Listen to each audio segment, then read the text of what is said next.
Welcome to a special episode of The Conversation. This week I put together some of the best moments from the year, highlighting the ideas, perspective, and lessons that made these conversations unforgettable. Enjoy. My guest today is someone who's helped millions of people around the world understand human behavior in a whole new light. Thomas Erikson is a behavioral expert, best-selling author, and the mind behind the international phenomenon Surrounded by Idiots. Thomas, welcome to the show. I've been looking so forward to this conversation. Thank you for having me. What advice do you have when you're struggling to work with somebody who is the opposite of you? Or how do you, what's a common mistake people make when they're trying to communicate with somebody that has a different color profile than their own? Well, let's say that you're colleagues. You don't have the authority to tell someone to, shape up or anything. But let's say you're sitting and you're sharing your desk and the other person is just weird. Okay. What I would suggest is what I usually do when I mentor people. I say, instead of blaming, doing the blame game, just say, could you and I, could we go for lunch? Could we grab a cup of coffee and just have a chat? Because I have a couple of questions I would like to raise with you. And I would go with something, if you don't have a clue, I don't understand this person, I can make even a sort of a balanced assessment live here. I just don't get it. Maybe you could start with something, I would like us to get along better. And I'm sensing something is a little bit off. It could be me. Could we have a conversation about this? Usually the other person will say, I think you're right. I'm sensing the same thing, actually, because they're not stupid. People aren't stupid. So they would say, yeah, let's grab a cup of coffee and have a conversation.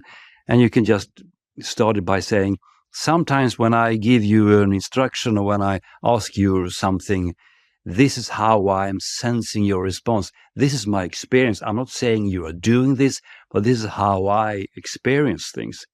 Because people usually start to blame and you do this and you do that. No, I didn't. Right.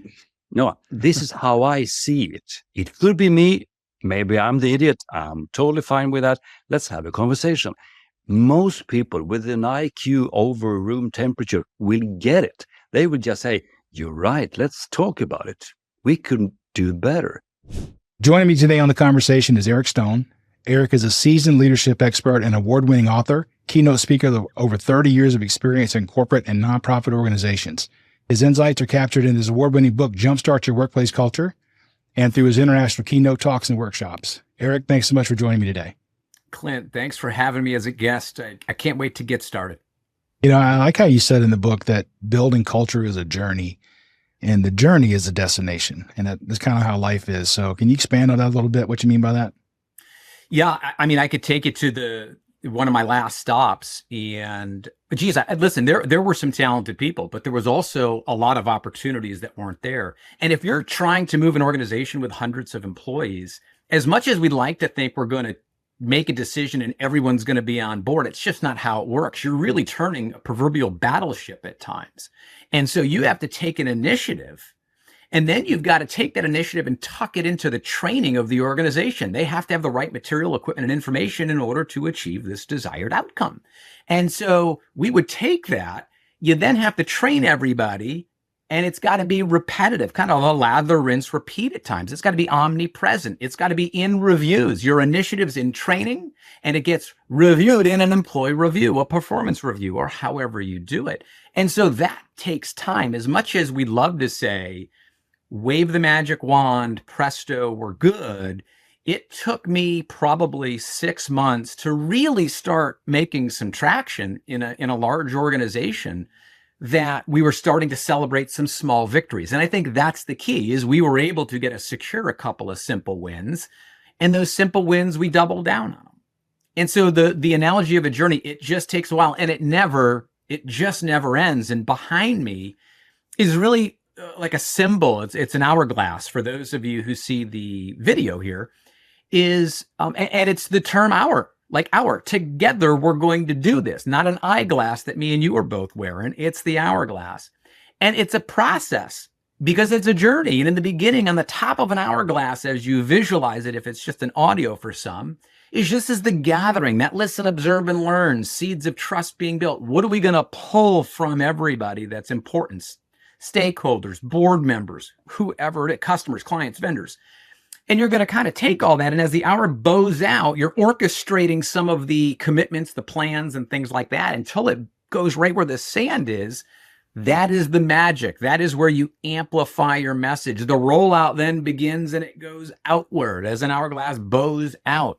Training, reviews, reinforcement time. The sand eventually lands on the bottom, and that's where you assess it through whatever assessment tools you may use or have.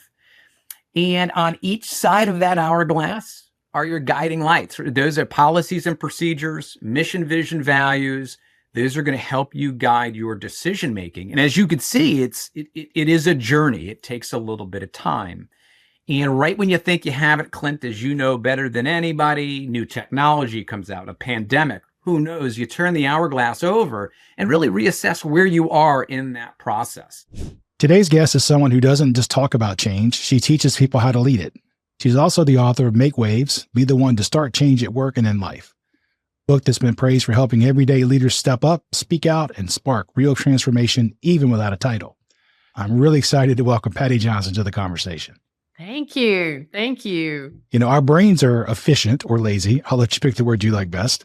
And they like to look for patterns. And I've seen those memes online where it'll show you a statement, you read it, and then it says, oh, by the way, did you notice these words were reversed? And I actually got my phone out one time because I thought for sure they were tricking me and changing them, right? Yeah. There's no way my brain missed this. And so the brain also likes habits, and some are helpful, but you point out that some can get in our way. What are some of those issues? Well, habits are very powerful. Yes, I know our brain looks for the most efficient path. That can cause us to not learn something new because it's a lot faster. I already know how to do it. I don't need to learn the new way. It can cause us to even just how you spend your time. So as an example, you talk a lot on conversations. In times of high change, there's a pretty good chance your team is going to need more from you for them to be effective. Not just a feel-good move, but they're trying to figure out, oh, wait, the way we used to do it doesn't work anymore. So if you're spending your time, you're playing, I'm the efficiency person, and I don't have enough time to meet and talk with my team one-on-one, those habits are driving you. They're at the wheel, and you are sitting in the back seat.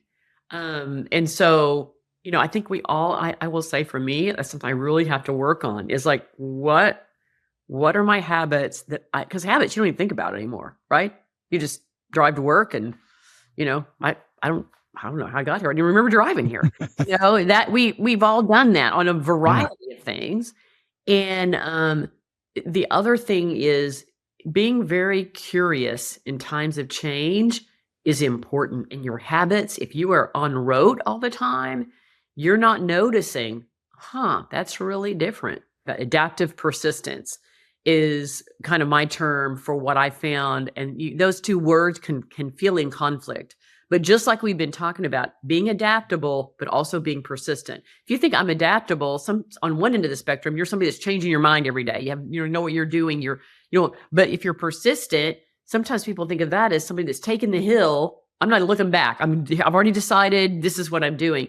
You're looking for that ability to do exactly what you just said, Clint. Like, I'm going to figure this out as I go. What do I learned that I didn't know before? What needs to be updated and changed? That is the expected behavior, not a mistake. And so I think people that have that ability to move without all the answers. And I love one of the quotes, actually, Tammy Pinkston said that's always stuck with me is, in times of high change, if you have all the answers, you've waited too long. Joining me on the conversation today is David Burkus. David is the best-selling author of 4 books about business and leadership. His books have won multiple awards and have been translated into dozens of languages. His insights on leadership and teamwork have been featured in the Wall Street Journal, Harvard Business Review, USA Today, Fast Company, the Financial Times, Bloomberg Business Week, CNN, BBC, NPR, and CBS This Morning. Wow. I'm tired just talking about all that. That's awesome. A former business school professor, David now works with leaders from organizations across all industries, including Pepsi, Fidelity, Adobe, and NASA. David, thanks so much for joining me on the podcast today. Oh, thank you so much for having me. And you missed one. You forgot the conversation with you, right? So there we go. We'll add that to the list now. Love it.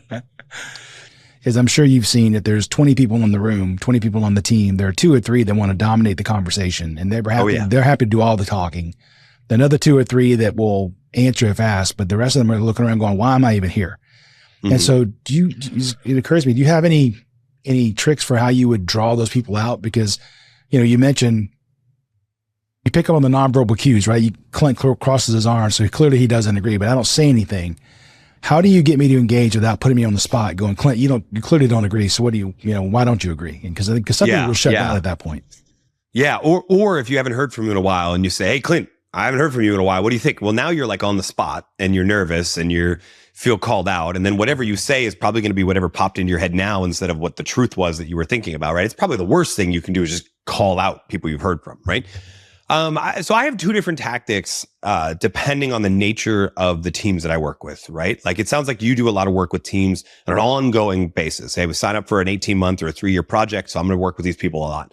I do the inverse. A lot of times we have some pre-work ahead of time. We're into the offsite or the conference or whatever it is, and then we're out by the end of that day or the next day or what have you. So when it's a one-time interaction, here's the trick that I like to use a lot, which is if I'm noticing there's a huge dichotomy between certain people are sharing all the time, certain people are not hearing, the next time we come to a discussion point, I go, okay, time out. Before we discuss as a group, let's do this. Let's put this question up there and let's break into like groups of 2 or 3 people and let's just talk about it individually first. And then we'll come out and share. And that there's nothing abnormal there. But when we come back, here's what I say. I surprise them and I go, okay, I want to take a chance to hear from every single group, but here's my rule. If you're sharing, I don't want to hear from an idea. I don't want to hear an idea that you contributed to the small group discussion. I want to hear something somebody else said that you want to give voice to. And so now often it's like flipped. The over talkers are pulling an idea from the under talkers and talking about it because they just want to share, right? And even though it's not their idea, they're still going to share because they just want to talk, right? And so now you sort of draw that out a lot of times. So I pull that trick in one-off scenarios a lot of times. When I'm working with a group for the long term, and we talk about this briefly in the book, I use a strategy I call amplify unheard voices. You can't make someone who's not contributing a lot talk. You can silence an over-talker in front of everybody, right? And that kind of encourages them. But you can't make them, you can't call them out. It's going to make them uncomfortable. What you can do is really pay attention to the times they are contributing, even if they just say like a subtle, like, yeah, or not, or, it's not a full share, but they came out in agreement with somebody else. You can use your facilitator power or your leadership power to stop and put the spotlight on them to amplify the unheard voice that you're now hearing. Hey, Clint, I know that was brief, but can you double down a bit more? Like you said, you agree. What is it you really like about that idea? So what I did there was I literally just took a flash of agreement of Clint just saying, yeah, that's a good idea. And I said, nope. Okay, we're going to focus in on you, Clint. Let's talk about your idea for a second. I'm not calling you out and making you feel uncomfortable, but when you do contribute, and maybe you actually do speak up and offer a whole different idea, then I'm like, oh, that's a great idea. Let's build on that for a little bit. Just whatever I can do to amplify the voice when it is heard sends the message that, yeah, I really do want your contributions. You're not going to get judged for them. You're not going to get ridiculed for them. You're going to get praised for them. And maybe, just maybe, you'll do them a bit more often. Joining me today on the conversation is Urs Koenig. Urs is a leading leadership strategist, executive coach, keynote speaker, and author with a truly unique background that spans military command, ultra-endurance sports, and boardroom strategy. He's the author of Radical Humility, a bold and timely book that challenges traditional top-down leadership models. Urs, it's a pleasure to have you with us today. Thanks so much for joining me. Thanks for having me, Clint. I'm looking forward to the conversation. So was there a personal or professional turning point that made you realize the power of humility in leadership?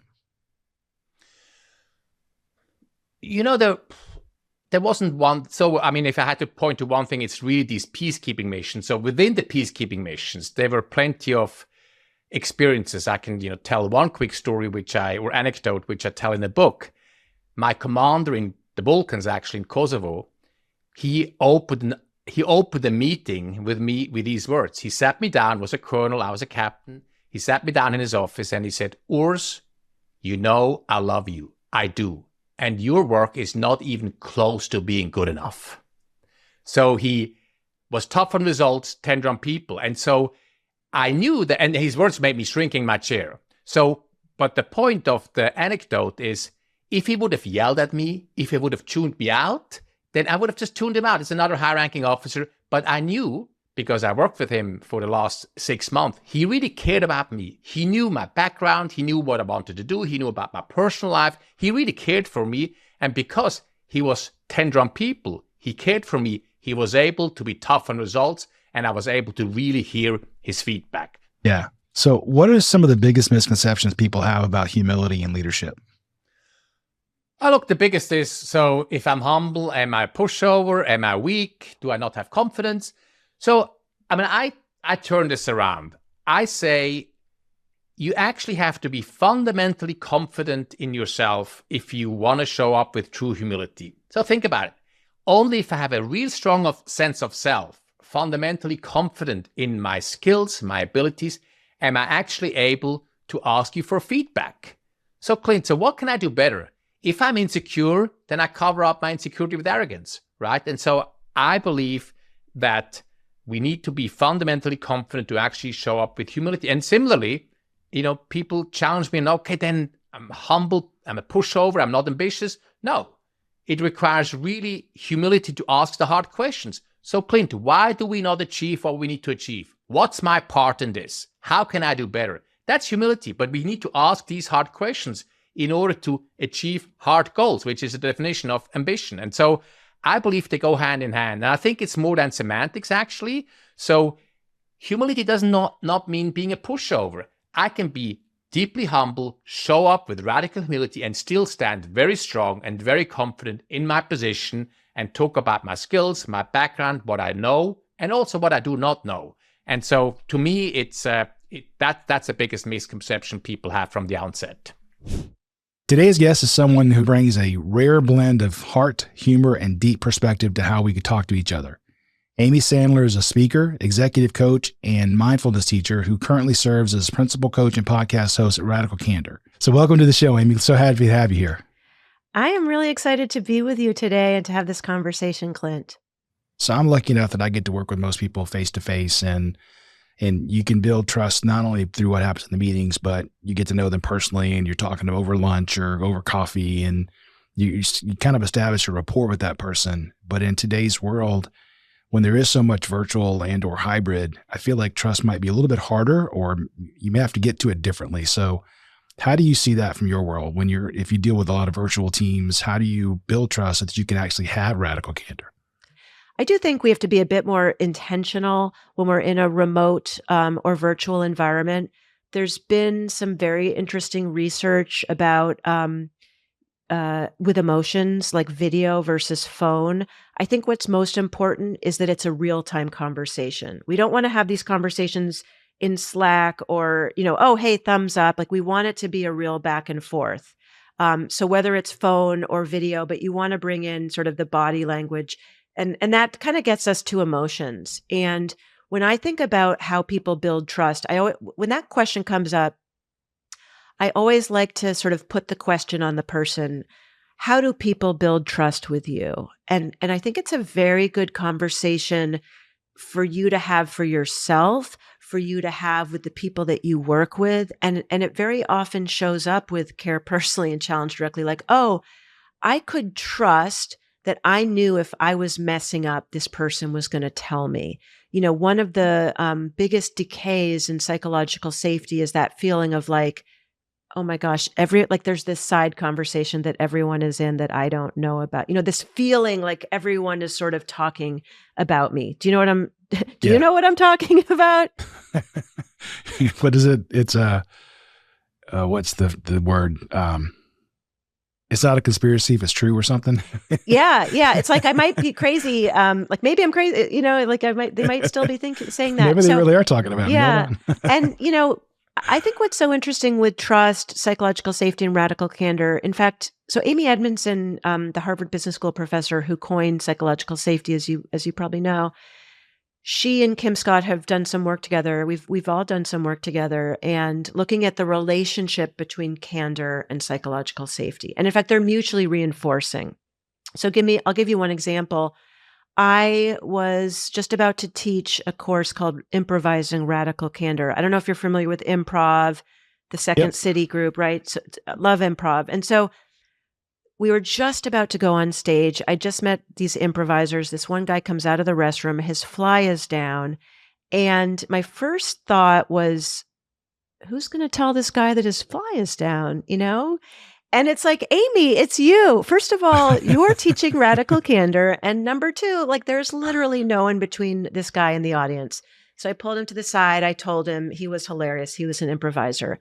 But I share that story for a few reasons. First of all, just kind of naming that, like, I teach this to hold myself accountable to practice it. Like my default is going to be like, oh, someone else is gonna do this, or somehow he's magically gonna figure out that he needs to zip his fly, right? No. Yeah. But also because before we go on stage for our podcast or we record the podcast, we say to each other, got your back. And that's actually what we do in improv. We say to each other, got your back. And so you think about this link between trust and candor. I can go on stage or I can record the podcast because I know if I'm messing up, somebody's going to tell me.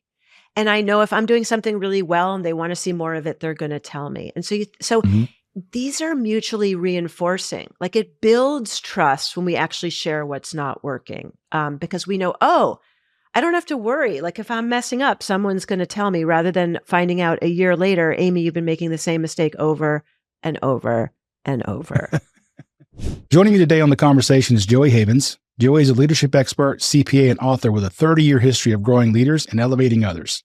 He believes in growing leaders faster through intentional sponsorship and bold transparency, a philosophy he shares in his latest book, Leading with Significance, How to Create a Magnetic People-First Culture. Joey, thanks so much for joining me today. Thank you, Clint. What a pleasure to be here with you. Now, in the book, you mentioned, quote unquote, good enough culture. What is that and why is it really good enough? Well, it's not good enough because if you look at let's look at Gallup and what it says about today's workplace. Over 51% of people are looking for another job. They just recorded the historical low for engagement of people. Trust has never been recorded lower, lack of respect. And so we really have an epidemic of loneliness, burnout, lack of purpose. There's a book out tomorrow, mine, which did another big study on the U.S. workforce. Over 90% of people don't have enough meaning in their work.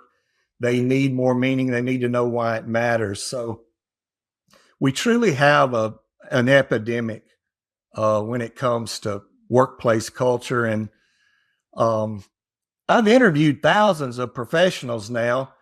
And if I ask you about your culture, over 80% of them will say, we have good culture and we pay our people well. And they'll say it louder and louder.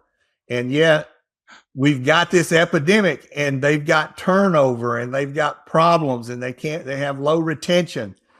But we all protect that. It's almost like our self-identity, especially of our leaders. They protect that. And so we're in denial about what good culture really is. And in fact, my recent TEDx talk, I really dived into magnetic energy in the workplace culture, and it's just gotten a phenomenal reception. Let's jump into that then. I was going to ask you later, but what is magnetic energy? I think magnetic energy, the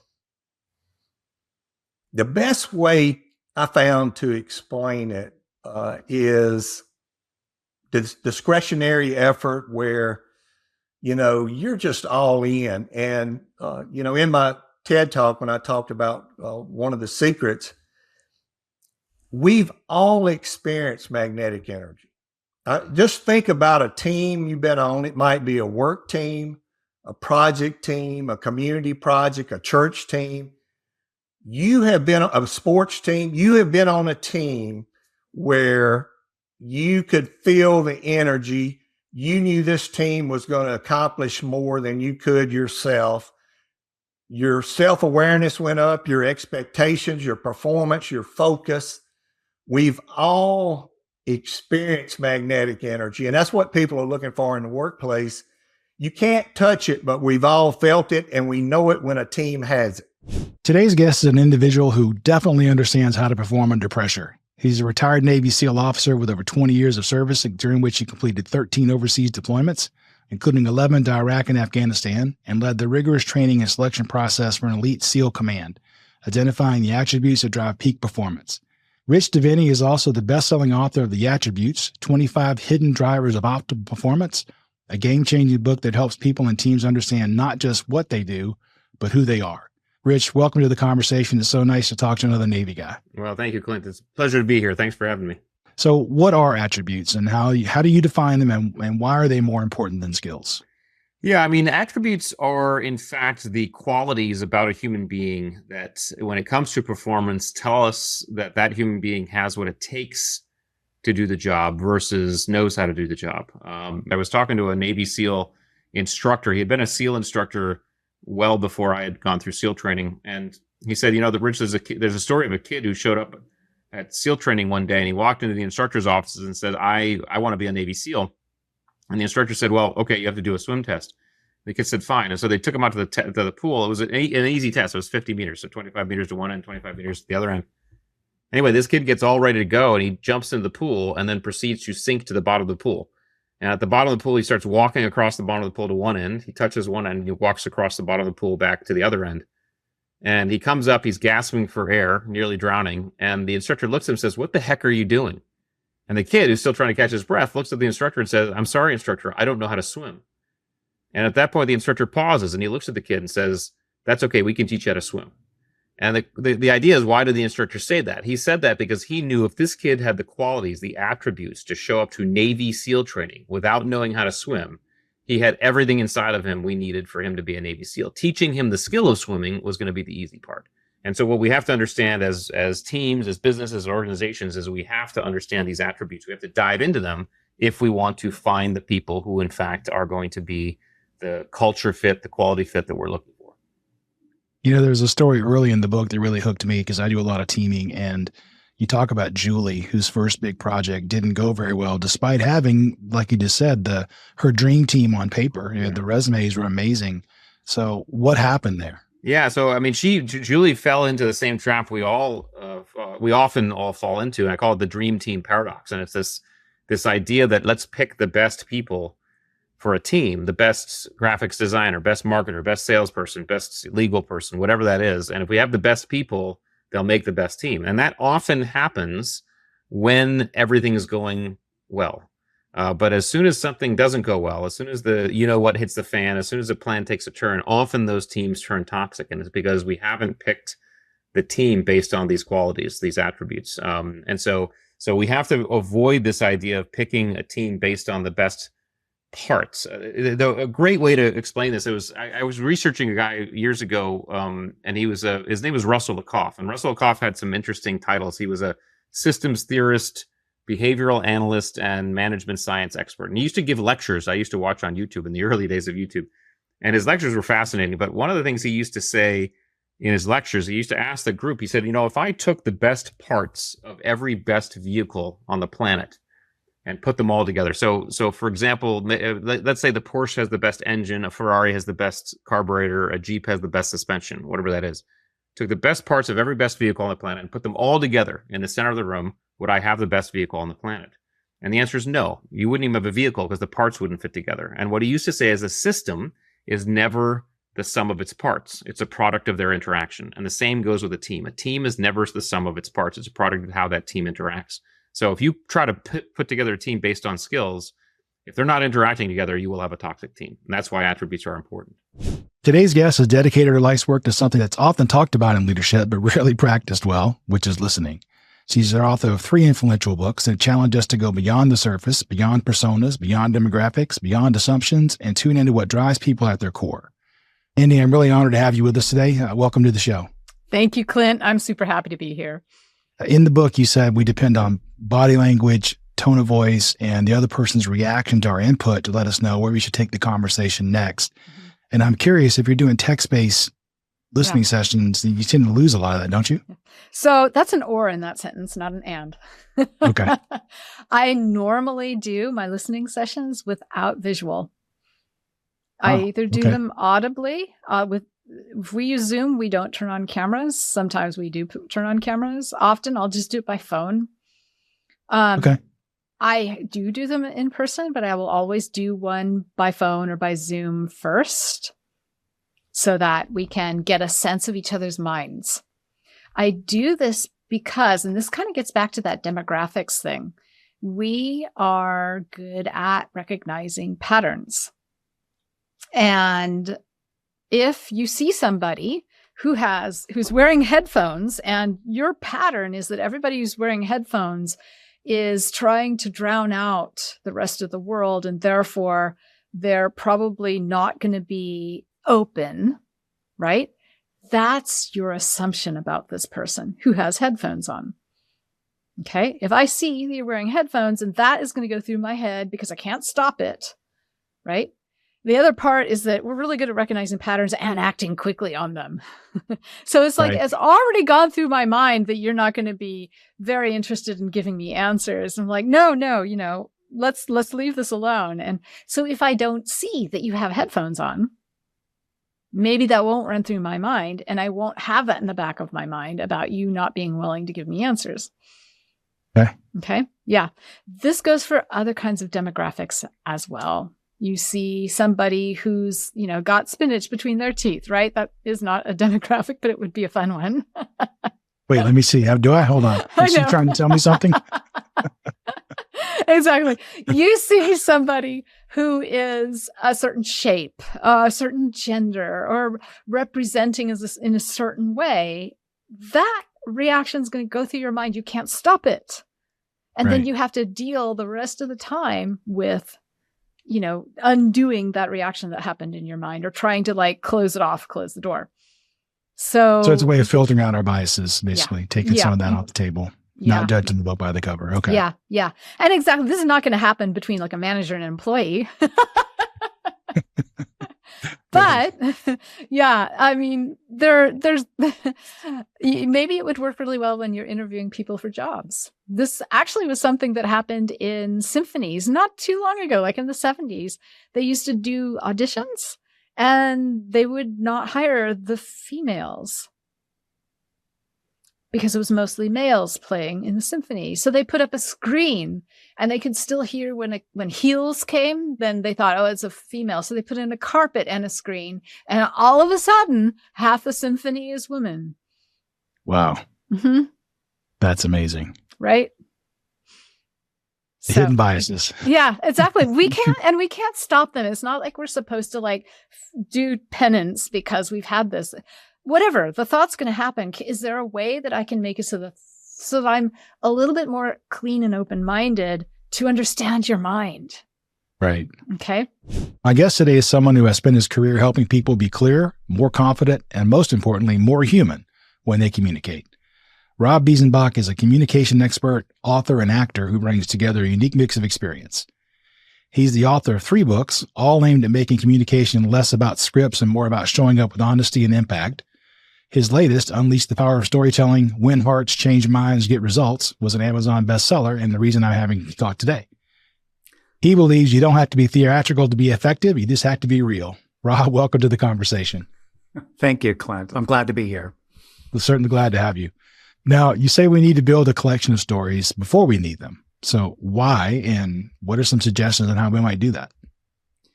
Yeah, I have a story audit tool, and I keep telling myself I should come up with a more positive name than audit, but story inventory, story bank. But my contention is that everyone, every professional, every person should have a bank of stories ready to go for any predictable issue that comes up. So you do an audit. Who are the people I most need to influence? Well, my immediate boss, our board of directors, my customer, make a list. What are their biggest concerns? Cost, schedule, overruns, human capital, whatever it might be. How can I scour my experience and think, where have I come across this issue before? How can I put that into a story and be ready with it? Oh, I know you're concerned about X. This reminds me of a time when, Right. And are there simple exercises or practices that people can do to become better storytellers? So when you take your training, are there takeaways that they can go back and practice? Yeah, I have a simple structure I use. I mentioned it earlier, character, goal, challenge, resolution. And we walk through some examples like Romeo and Juliet, or We ask them for popular movies or TV shows that are important to them. We break it down.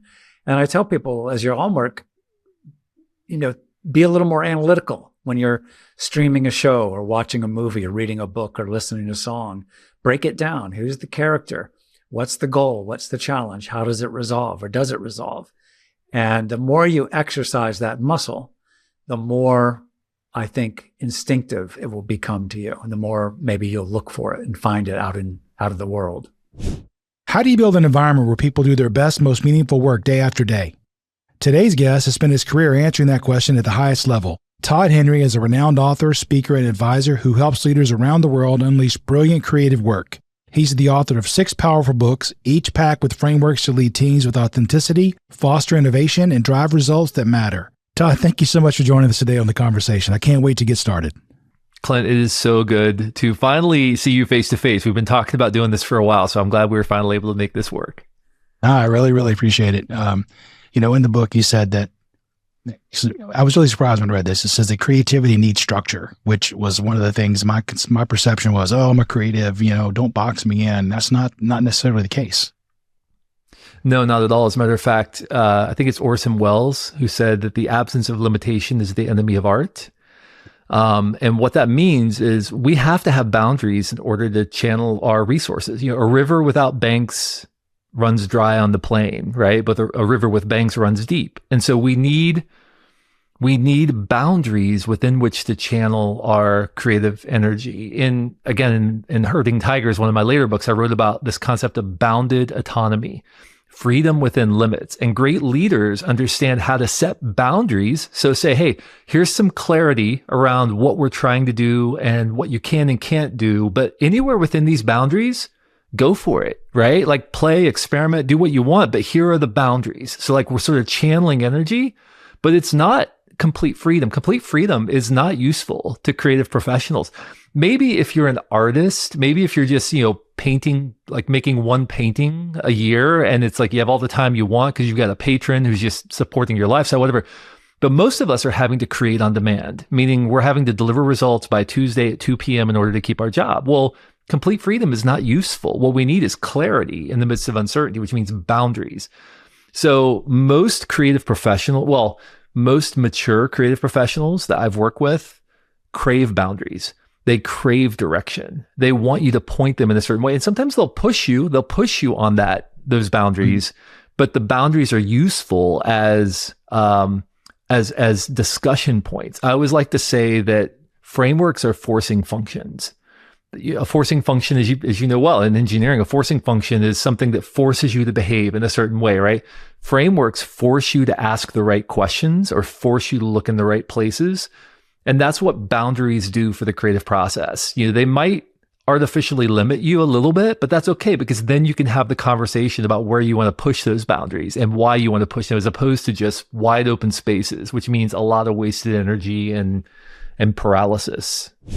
Today's guest is someone who embodies what it means to lead with heart and purpose. Claude Silver is the Chief Heart Officer at VaynerX, where she's redefining what modern leadership looks like by putting emotional optimism, empathy, and human connection at the center of the workplace culture.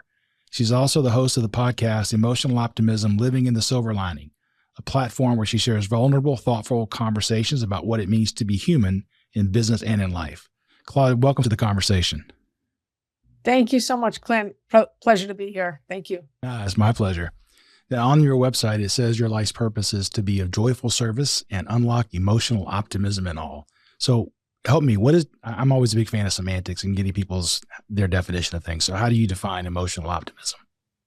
Yeah. Emotional optimism is really the belief and the hope that things will turn around. It's a way to identify and understand and be compassionate about your emotions, whatever they may be, but not hang on to them and have them define you. So, for example, I'm not sad. That situation is making me sad, but I'm not going to stay sad. Right? Because I'm going to see my kids later, because the sun is out today, because I'm going to have a great conversation with Clint. Like, the situation makes me ... And we get caught up sometimes in thinking that emotion owns us, and it really starts to strangle us. It identifies us. And when that happens, especially if it's a sad or dark emotion, it's very difficult to feel hope and possibility, and that the sun will shine again, or I can phone a friend and that person's going to remind me that I'm a good human being. Like, so that's emotional optimism. It really is the belief that things are going to get better, but you have to have that. You have to feel optimistic. You have to feel like there's such a thing as possibility. You have to do some of the work. Yeah. It doesn't mean everything is always rosy. It just means you Nope. see there's a good side. Yeah. It doesn't mean no, because that would be, being a Pollyanna, and that would be toxic positivity, which is not emotional optimism. Toxic positivity is, it's COVID and you're sick and well, don't worry, it's going to get better and you're going to be out of it soon. And it's like, well, no, actually I had to go to the hospital because I had COVID or whatever it Right. is. We've got a lot of stuff going on in the world right now that it's important to be realistic about, and you can still have optimism around. Sure. Now, what does leading with the heart mean to you in the context, especially in today's corporate environment? I'm really, when I first just saw your job title or your, chief heart officer, that's what immediately drew me in, because that's just not something you see all the time. And yet you're in a corporate environment where obviously bottom lines matter. So first of all, what does leading with the heart mean? Leading with heart for me is being a human, is literally not putting up armor. It is being like I am with you. This is who I am. This is how I show up. My hair is definitely not perfect. What you see is what you get, but you will get me, and I will be present with you. I will be vulnerable with you. I will trust you first. There's no reason for me not to trust you, right? There's no reason for me not to try at least to empathize with you, even if we, see things completely different, right? Mhm. So it's really leading with heart for me is just leaning forward with humanity, being human rather than being robotic, which is what we've been trained to do for the last 100+ years, right? We've been trained to not show ourselves. You don't know me. Don't come too close, right? Certainly don't get your food on my side of the desk, but like, don't talk to me. Yeah. And that's a way to just inhibit yourself and not have a growth mindset, not learn from one another, not be curious about one another. So for me, I could replace heart and humanity very easily, which I really do. And it's really just at the crux of it all, it's how can you feel comfortable being yourself in the workplace? Today, I'm pleased to welcome Chris Finning to the show. Chris is an internationally recognized author, communication coach, and corporate trainer who is on a mission to make workplace conversations more efficient. He's the author of 4 books, including the one we're going to dive into today called The First Minute, A Guide to Starting Conversations and Get Results. If you've ever felt frustrated by meetings that go in circles, been there, done that, or conversations that miss the mark, you'll get a lot out of today's episode. Chris, it's so great to have you here. Thanks for coming. Oh, thank you for inviting me. It's a topic I absolutely love talking about briefly, and it's something that will help a lot of people right away. Can you explain the core idea behind the concept of the first minute? Absolutely, yes. There are 2 things in the first minute. But before I go into those, I do need to say when the first minute begins. Oh, good. This is almost always the first and strongest objection to these methods. So when we start a conversation with someone, be a human first. If you are bumping into someone at work and you have a question for them, remember to ask how they are, do that relationship building, be interested. But at the moment you want to switch to the work topic, that's when these methods begin. It can feel very robotic, very structured, and most people think, well, but that's just straight into the work. What about being nice and getting to know people? Yeah. Do that.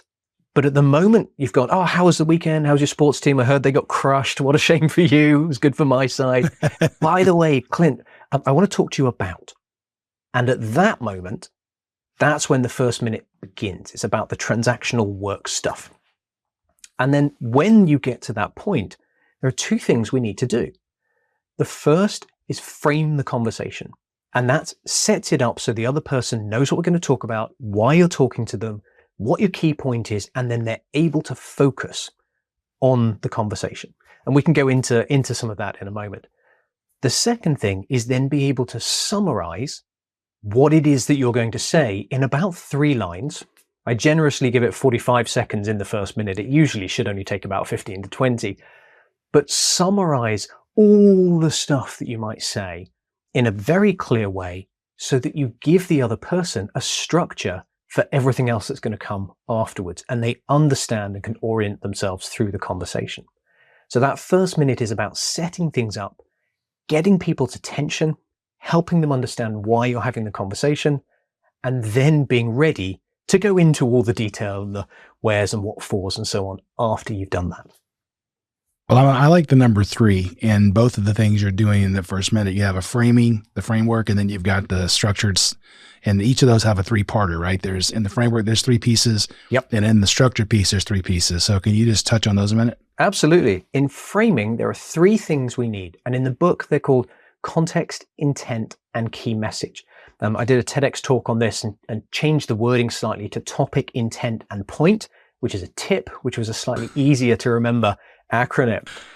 Yeah. But the first part, so that's the first model. Framing is context, intent, key message. The second is a structured summary using goal, problem, and solution, GPS, which sets the direction for the conversation. So it's a neat little acronym that fits with something we're very commonly using for directions. So in framing, we need to tell people what is the topic we're talking about? What is the context for this conversation? And that's usually naming the thing. Hey, Clint, I'd like to talk to you about our client meeting with Adobe next week. It's very obvious that everything I'm going to talk about is now related to that. The second thing is, why on earth am I talking to you about it? That's my intent. I've got a couple of questions. I'd like your help. Very clear intent. You now know that you're in question answering mode. And then the third thing is my point, like the key thing, the headline. So if I only had 5 seconds to speak, I would give you the headline, and it's the most important part of my message. So, hey, I'd like to talk to you about our client meeting with Adobe next week. I've got a couple of questions for you. I'm missing some key information for the report they want. That sets up the conversation. Our guest today is someone who's obsessed with the science of teamwork. Shane Snow is an award-winning journalist, entrepreneur, and the best-selling author of several books, including the one we're focusing on today, Dream Teams, Working Together Without Falling Apart. And that's not easily done.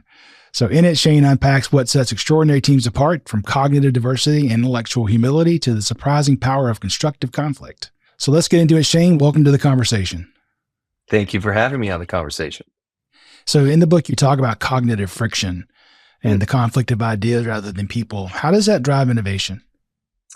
Yeah, it's, this was one of the big, we almost named the book Cognitive Friction or, Productive Conflict, because this is, I think the main thing that just doesn't happen on teams that have all the potential. You have all the ingredients, you have the different heads thinking about things, you have the players who have the abilities, but you don't quite get there. And it's, an analogy that I use a lot is you're baking a cake. You're not going to bake a cake if you have 8 different types of flour, but if you get all the different ingredients, eggs and flour and chocolate and milk and all that, you're still not going to get cake if you don't mix the ingredients together. And that's what this cognitive friction is about. It's mixing our different ways of thinking together, combining our ideas, and having that intellectual battle out in order to make something better than just eggs and milk. And the thing that gets really hard about this is precisely what we were just talking about, is when things get personal, when it becomes about you, your ego, or your group defending your position, you being right or you not being wrong, or in a disagreement or a debate, it can be about proving you're better than the other person, or destroying the other person, or just proving you're right. That gets in the way. If we're going to be kind of practical about it, who is right doesn't matter at all. What matters is what is right. What is the right, what idea wins, not whose idea won. Shouldn't matter. And yet that's where things are wrong. So if you can create a environment or dynamic where you can go hard on the debate or the argument or the disagreement, you can actually talk it through and explore it. And even if it gets, like hard.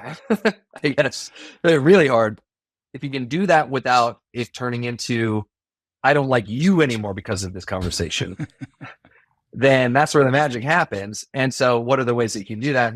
There's various ways, but I think it's largely it's like a lifelong journey of maturity and wisdom thing for individuals, and for leaders, it's a leadership issue. It's recognizing when human beings naturally get to the place where they're starting to take things personal, or if you're starting to get angry, it means you care. But it might mean, if you're getting angry, that you're caring about how you look, or being right or not being wrong, or, your credibility, and learning to spot those signs as they happen and then taking the pressure away. Often it's, hey, let's take a break. Let's have some one-on-one conversations. Let's get back at it. Or it's, dropping as a leader the little things that you need in order to let that person feel okay. Let their ego be satisfied. Like, hey, what you said there, everyone pay attention. This is really valuable because this is pushing our thinking. Now, that's not the idea that's going to work, but this is the idea that's going to get us to that next idea. So thank you. Like that kind of acknowledgement to like redirect it from like the defensiveness. Today's guest is Juliet Funt, a globally recognized keynote speaker, appears regularly in top global outlets like Forbes and Fast Company, and is a tough love advisor to the Fortune 500. She is the founder and CEO of the Juliet Funt Group, where she's on a mission to help leaders and teams carve out what she calls white space, those critical pauses that enable clarity and true productivity. She's a force in productivity, clarity, and courageous leadership, and the author of A Minute to Think, Reclaim Creativity, Conquer Busyness, not business, conquer busyness. Thank you. And do your best work. I'm thrilled to have her with us today. Thank you so much. Welcome to the show, Juliet. Thank you. That's like a 1 for 2. About half the people say conquer business, and you go, well, all right, so not quite, but okay. No, I had to make sure I said busyness. So You're all good. I mentioned white space in the intro. And for listeners that may not know, how do you define white space? All right. So we define white space as time without assignment. It's the open, fluid time that used to be in between things in life. It's the unplanned moment, we call it a strategic pause. It's the moments in between. We don't live in a world anymore where those pauses really exist, because anytime there is a pause, there is a phone handy to just suck up that little pause, or there's anxiety handy just to drive you into the next thing. And what's happened is that the beats of life have become very compressed, where it's just action, action, action, action, action, action, action. And it's not open where there are pauses in between.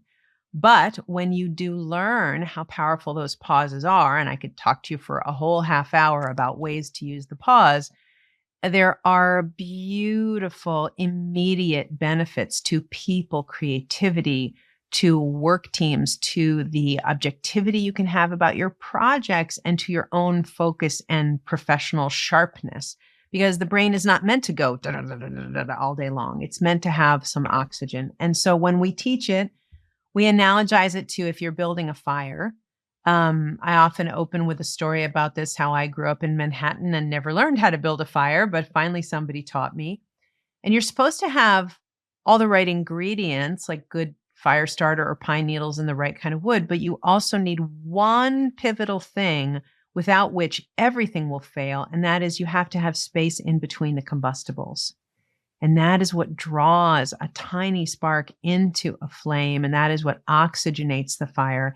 And we believe that human beings are the same, and work teams are the same, and projects are the same, that they need margin.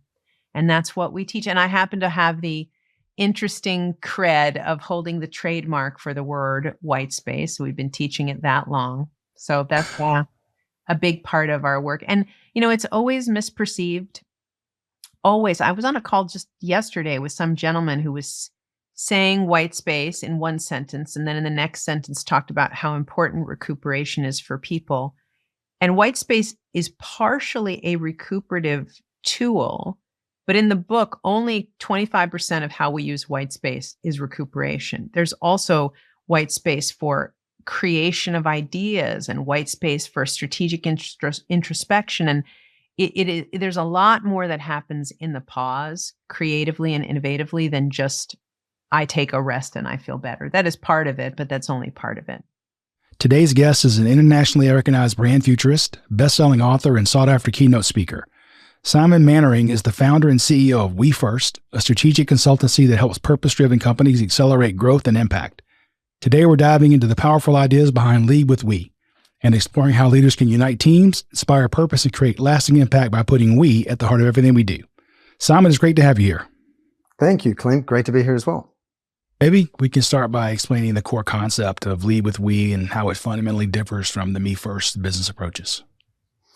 Yeah, I think, consciously or not, for a long time, and in many ways still today, business is self-serving, whether you look at it through the lens of, shareholder returns, whether it's quarterly, reporting, whether it's earnings calls, the markets really dictate. And it's always like, are you going up and to the right? Which is obviously, to some degree, healthy self-interest. But at the same time, often it comes at the cost of collective well-being, because it seems that a smaller and smaller number of people around the world are benefiting disproportionately, while a large number of people and society and communities around the world are really struggling. And I don't think it has to be that either-or proposition. I think that business can thrive in ways that really support society and really support communities. So the me first mentality is really your success, your well-being at the cost of everybody else. The we first approach and leading with we is really about engaging the greatest number of stakeholders in service of the greatest collective benefit. Now, oddly enough, that sounds very altruistic. It sounds like you're doing good for others, but it's actually the most selfish thing you can do. Because only when the whole is well, whether that's the planet, whether it's society, whether it's your community, whether it's your company, only when the whole is well can the parts, as in you, your employees, stakeholders, can they thrive. So actually taking care of the well-being of the whole is really the most selfish thing you can do. So leading with we is about choosing to lead, not sit on the sidelines, not wait for somebody else, not waiting for government or nonprofits or NGOs or foundations to fix it, choosing to lead with taking a collaborative mindset. So it's not just you on your own, but you've got this human scaffolding which shares the load. Lead with we, which is the greatest number of people to create the greatest collective benefit. Again, so that we can be excited about our future, so that, the communities in which we live can thrive, rather being this zero-sum game where some do well and at the cost of everybody else. Yeah, I had a boss once who, when he said it was a win-win, it means he won and you lost. That was the only way it was a win-win game. And there's little good that comes from pointing fingers, but I think we know in society these days, there seems to be those who are doing very, very well. And there's a growing number of people that are really struggling, whether you're looking at it through the lens of the US, the EU, or different markets around the world. And what I'm so excited about to this day, after 15 years of doing this work, was, but startups, high growth companies, and these big global enterprises, is that I think business is uniquely equipped to deliver to your bottom line and positive impact. And there are so many great examples of companies that are doing that well and that are rewarded for doing so. And I think sometimes we are our own worst enemy, in that, we are all good-natured by heart, and we do care about each other, and we do care about the planet. We are, it's hardwired into our DNA. It's chemically reinforced in our bodies. So I think sometimes that natural disposition gives way to this sort of self-interested mindset, which is often fear-based and scarcity-based. And so we're going to get as much as we can for ourselves and damn the consequences. But that is a very perilous short game. And we need to play a longer game if everyone's going to do well. Well, that wraps up our special compilation episode of The Conversation. I hope you enjoyed revisiting some of the best moments from the year. A huge thank you to all my guests for sharing their insights, and to you, the listeners, for tuning in and being a part of this journey. Until next time, keep leading, keep growing, keep learning, and most of all, keep conversing.